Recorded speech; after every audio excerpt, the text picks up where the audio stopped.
Well,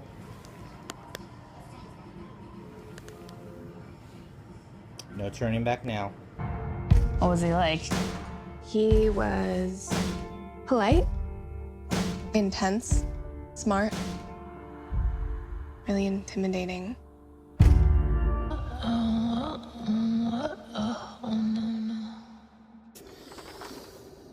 Okay, hi, I'm Matt the Movie Guy. Thank you for joining me. I just got out of 50 Shades of Grey, and that's it. No, seriously. That's it?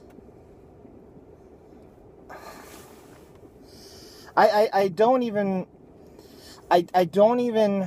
really know where to begin here. I think the first place that I should probably mention is, for a movie that is so built up about its fetishism, about the BDSM in it, that's it? What the hell? I mean, if you're going to see this for its erotic content, don't bother. There isn't any. Just straight up, there isn't any. Okay, this might appeal to the vanilla crowd, I suppose. But I just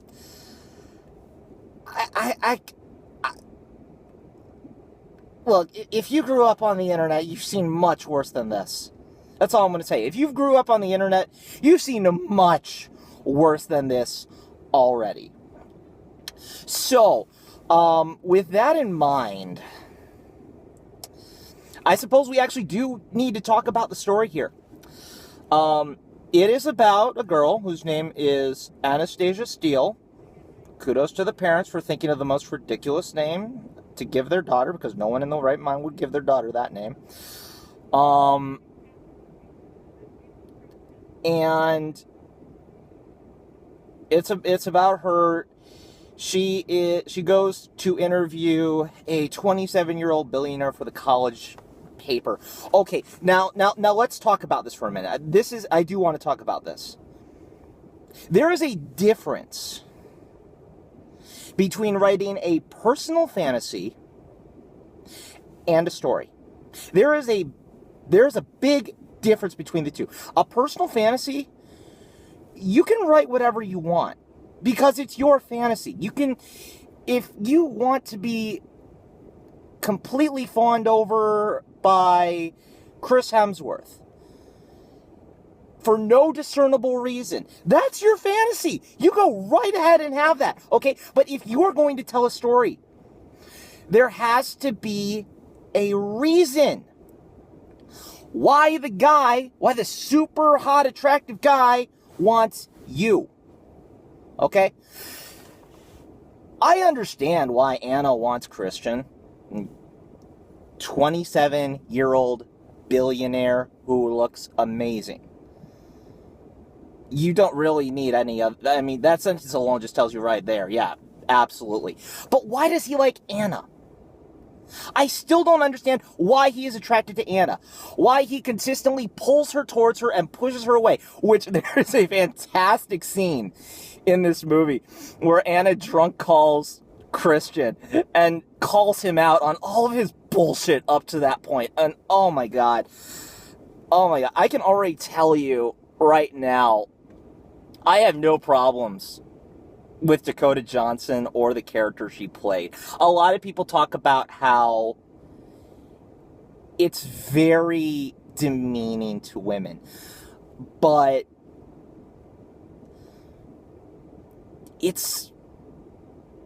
Anna has agency. Anna has sexual agency the entire time. If she tells Christian to stop, it's heard. She is just as guilty, really, of pushing him away and pulling him back as he is of her. And I'm okay with that. If the guy's going to do it, the girl has every right to do it right back at him, to throw it back in his face. It's actually very refreshing. I mean, people talk about this series like Anna is just there to be sexually assaulted.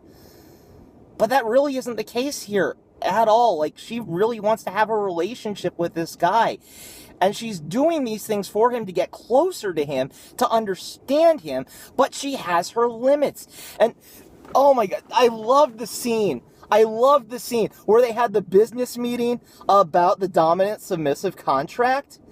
I loved it. It was so pitch perfect.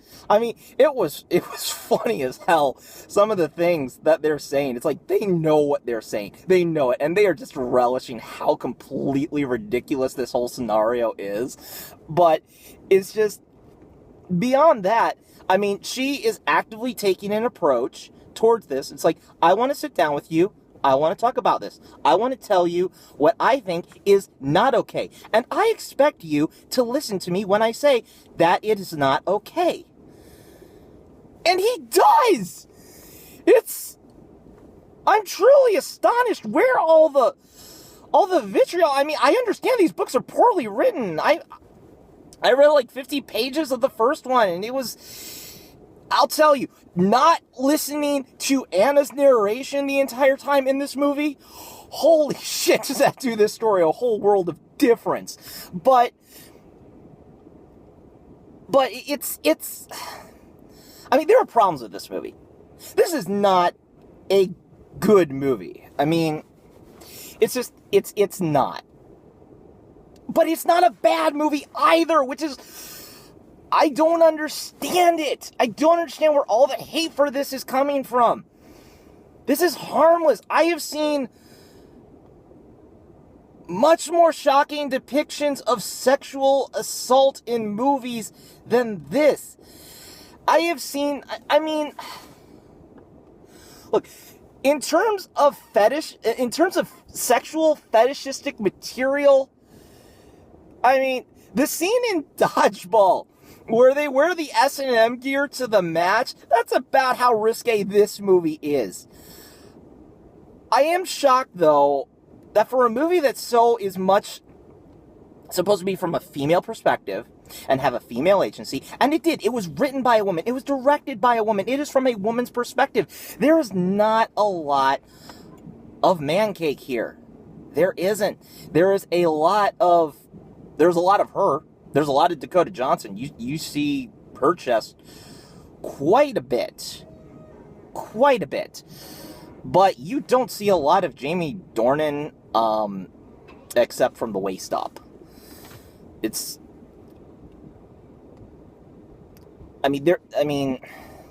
poorly written, and the actors know that what they are writing, that what they are saying isn't good.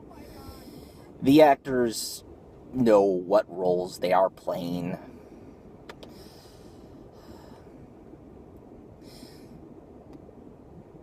This movie, though, as a story, is not good.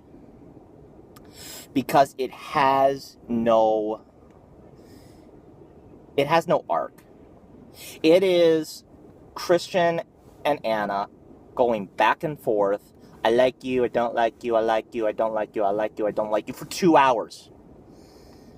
And at the end, you know, I know I said no spoilers, but that's it! That's it! I realize that there are 2 more books. But that is it? Are you kidding me? God help me, I actually want to see a sequel to this to understand what the fuck happens next.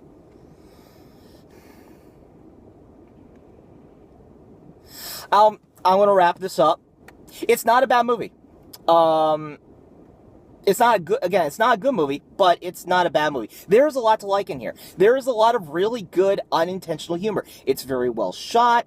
The actors, for the most part, seem interested in what they're doing. Albeit they can't believe the words that are coming out of their mouth. It's not as completely risque and daring as it wants you to believe. Seriously, If you grew up on the internet, you have seen much, much more than this.